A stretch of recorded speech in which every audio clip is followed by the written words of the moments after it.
अच्छा, हम बात कर रहे थे डिग्री ऑफ एग्रीगेशन की। डिग्री ऑफ एग्रीगेशन जो है बेसिकली बस सिंपल ये है कि ये जो सॉइल के अंदर गठले बने हुए होते हैं ना, वो कितने कुएँ, मतलब जैसे बड़े बड़े गठले अगर सॉइल के अंदर बने हुए हैं, तो उसके अंदर जो है बेसिकली वो क्या होगा, इनफिल्ट्रेशन की जो कैपेसिटी है वो ज़्यादा होगी एज कम्पेयर टू उस सॉइल के जिसके अंदर बड़े बड़े गठले जो है ना बने हो। सही है। तो ये है डिग्री ऑफ एग्रीगेशन के कितने बड़े बड़े गठले जो हैं वो सॉइल के अंदर बने होते हैं। ठीक है, ये उसके लिए। आगे है अरेंज, अब मैंने बता दिया इसके बारे में कि जितना ज़्यादा डिग्री ऑफ एग्रीगेशन होगी या जितने बड़े-बड़े गठले सॉइल के अंदर बने होंगे उसकी इन्फिल्ट्रेशन जो है वो उसी तरीके से ज़्यादा होगी। Next, the arrangement of particles and aggregates, कि पार्टिकल्स और एग्रीगेट्स आपस में अरेंज कैसे हैं। ठीक है ना, यानी कि गठले और सॉइल के पार्टिकल्स जो है ना आगे से अरेंज कैसे हैं। अब अगर मैं गठलों को ड्रॉ करूँ तो वो कुछ ऐसे बनते होते हैं कि सॉइल के जब बहुत सारे पार्टिकल जो है ना मिल जाते हैं एक दूसरे के साथ, ये जी बिल्कुल, ये जी सॉइल का जो है ना वो एक गठला सा बन गया हुआ। ठीक है ना, सही हो गया। अब इसी तरीके से ना इसके साथ में भी जो है ना एक ऐसा ही गठला बना हुआ है।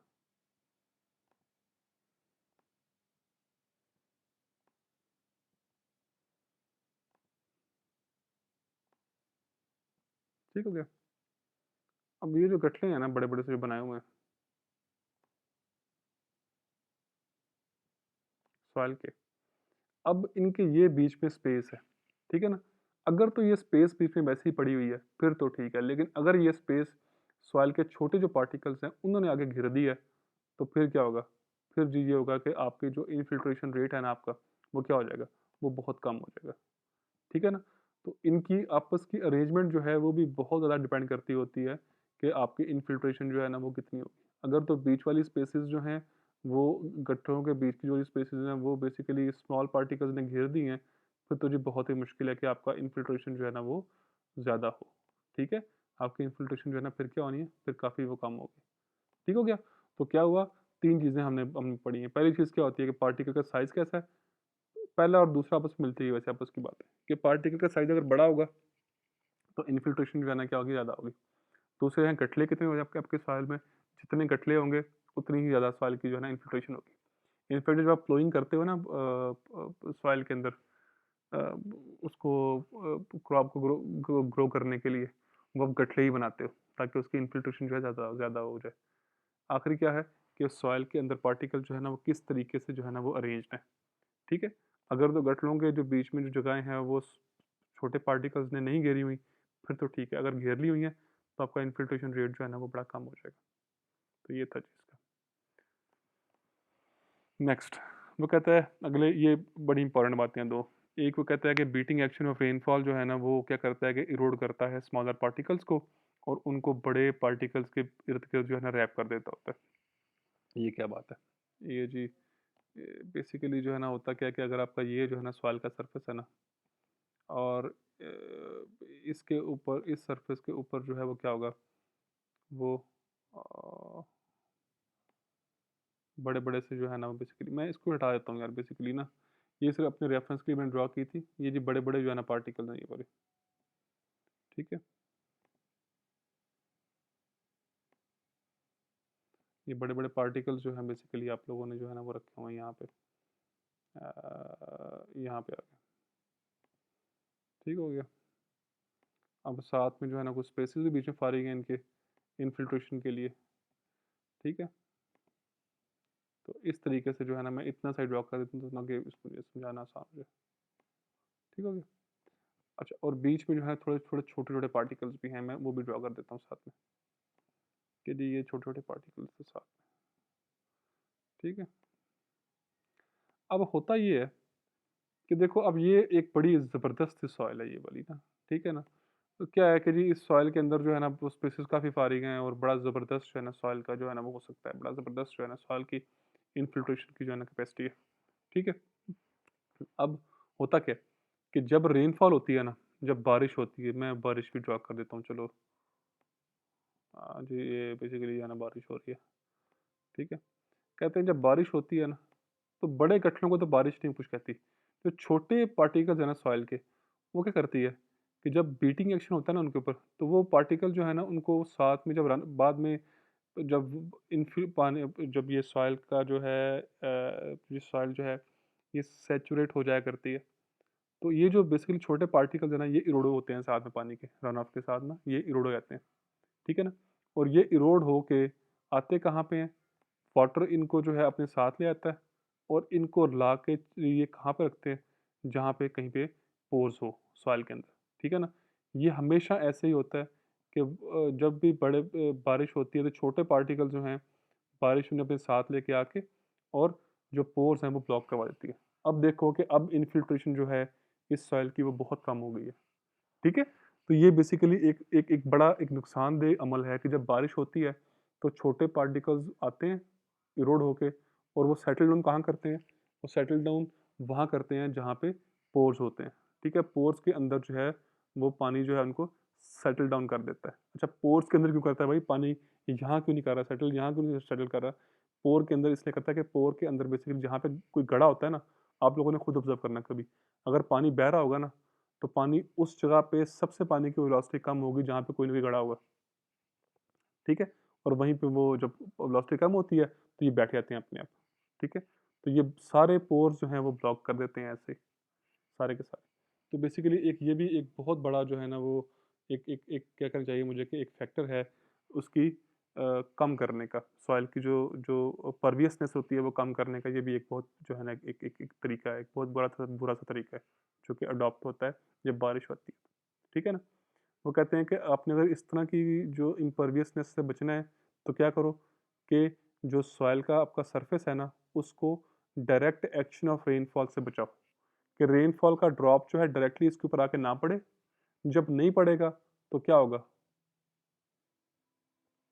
जब नहीं पड़ेगा तो क्या होगा कि चूंकि फिर सॉइल इसको इरोड, जब इसके ऊपर नहीं जब आके पड़ेगा तो क्या होगा कि फिर ये इरोड भी नहीं होंगे, सही है। तो इस वजह से फिर ये बचे रहेंगे, इरोजन से भी बच जाएंगे। तो इस वजह से फिर ये जो जो आपके पास जो वो हैं जो आपके वॉइड्स हैं उस सॉइल के अंदर वो ब्लॉक नहीं होंगे, ठीक है। तो ये आपने ज़रा ध्यान करना है इसका कि एक तो ये कि क्या होता है जब बारिश आती है, तो मैं दोबारा बयान करता हूँ इसको क्योंकि ये बात जो है ना बड़ी ज़रूरी है, तो इसको बार बार जो है ना मैं करता भी रहूँगा कि जब रेनफॉल होती है ना, तो रेनफॉल करती क्या है, सरफेस के ऊपर पड़ती है और जो छोटे पार्टिकल्स होते हैं इनको क्या करती है वो, इनको जो है ना अपनी जगह से हिला के निकाल के बाहर फेंक देती है। मैं इसको फिर दोबारा एक बार हटा रहा हूँ कि छोटे पार्टिकल जो भी होते हैं ना वैसे यहाँ पे छोटे 2-4 पार्टिकल मैं मारता हूँ दोबारा से बात को समझाने की गर्ज से। ये थी 2-4 पार्टिकल थे आए, अब क्या किया बारिश ने, हल्के थे ये बेचारे, निकाल के जो है ना बाहर फेंक दिए। बीटिंग एक्शन हुआ इनके ऊपर और निकाल के बाहर फेंक दिया, ठीक है।